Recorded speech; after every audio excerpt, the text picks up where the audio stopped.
तो एक नींबू, उस नींबू की जो जितनी भी ऐसे खट्टे पदार्थ होते हैं ना, इसमें आपके संकट को आकर्षित करने की ताकत होती है।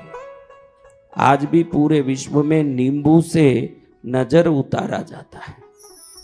आपके यहाँ है क्या ये प्रथा? करते हैं? करती हो बहनों?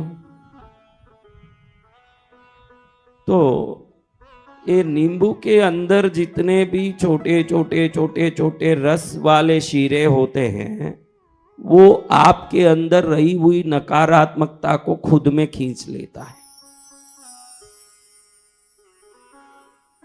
अब इस नींबू को लेके किसी भी आदमी के सामने 3 बार यूं घुमा के, 3 बार यूं उल्टा घुमा के, 3 बार ऐसे सीधे सीधे कर दें, फिर उसको पैर से कुचल के फेंक दें, तो जितनी इसके अंदर दूसरों के द्वारा आई हुई नजर और दूर शक्तियां हैं, वो सब वो नींबू में आके बाहर निकल जाती है। नींबू में इतनी ताकत है। अब नींबू से भी कोई बड़ी चीज बोलो कि भाई नींबू से भी बड़ी शक्ति मुझे चाहिए, मेरे अंदर बहुत तकलीफ है, तो नींबू से बड़ा है, यानी नींबू एक आदमी का नजर निकालता है, एक आदमी की नकारात्मकता निकालता है, तो नारियल 100 आदमी की नकारात्मकता निकलता है। कितना? 100 आदमी की नकारात्मकता अगर हम में घुस गई, तो नारियल पर कपूर जला के उसको घुमा के फोड़ दोगे तो 100 आदमियों की तकलीफ आपसे क्या हो जाएगी? दूर हो जाएगी।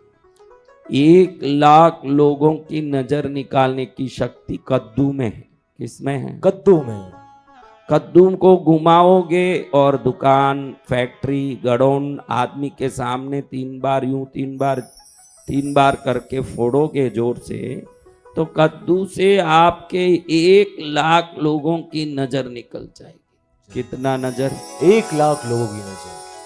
और पद्मावती मां के हाथ में जो फल है, देखिए, इसका नाम मैंने बताया। क्या नाम है इसका? इस फल की शक्ति ही विश्व में अद्वितीय अद्भुत शक्ति है। पृथ्वी में जितने 600 करोड़ लोग हैं, 600 करोड़ भी आपके विपरीत होके परेशान कर दिए, तो भी ये एक फल 600 करोड़ लोगों की दुख दरिद्रता को निकालने की ताकत रखती है।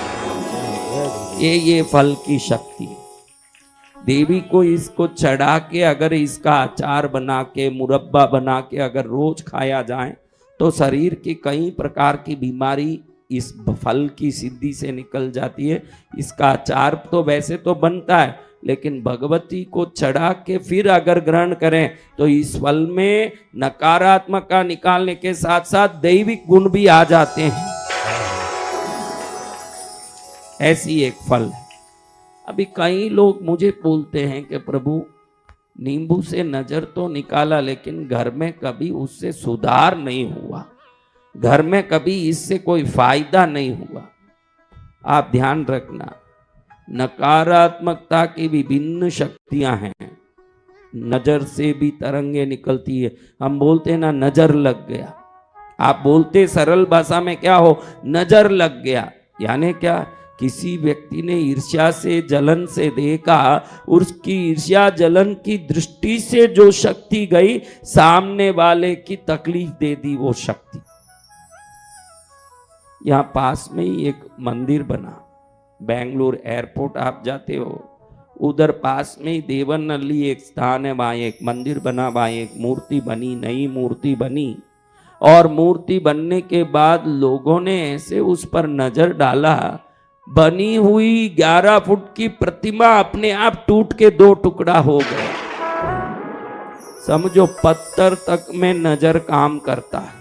किस तक में? पत्थर तक में। हाँ, पत्थर में भी नजर घूमता है और पत्थर को मार देता है। तो इंसान का शरीर तो हड्डी मांस से बना है, बहुत जल्दी उस पर असर आता है। अभी आपके जीवन में कभी नींबू से आपने नजर निकाला, लेकिन वो नजर निकल नहीं रहा है, तो शास्त्रों में एक विधि बताई है। क्या विधि? वो नींबू आपके अंदर की जो भरी हुई नकारात्मकता या घर में भरी हुई नकारात्मकता को नहीं निकाल पा रही, क्योंकि घर के सामने भी नींबू बारा जाता है, दुकान के सामने भी धंधा करता है तो दुकान के सामने रविवार को जब दुकान बंद करें उसके पहले नींबू के ऊपर छोटा कपूर रख के, कपूर जला के नींबू को 3 बार ऐसे घुमा के, 3 बार ऐसे घुमा के, 3 बार सीधा करके पैर में रख के, पैर से जोर से कुचल के जब 2 टुकड़ा हो जाएगा दोनों टुकड़े को निकाल के 2 दिशा में रोड में फेंक दें, दोनों तरफ रोड की, तो दुकानों में नजर नहीं लगता। घरों पर भी ऐसे नजर निकाली जाती है,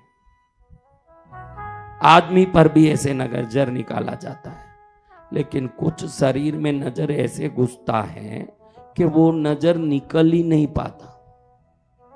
उसमें नींबू काम नहीं करता है। क्यों काम नहीं करता?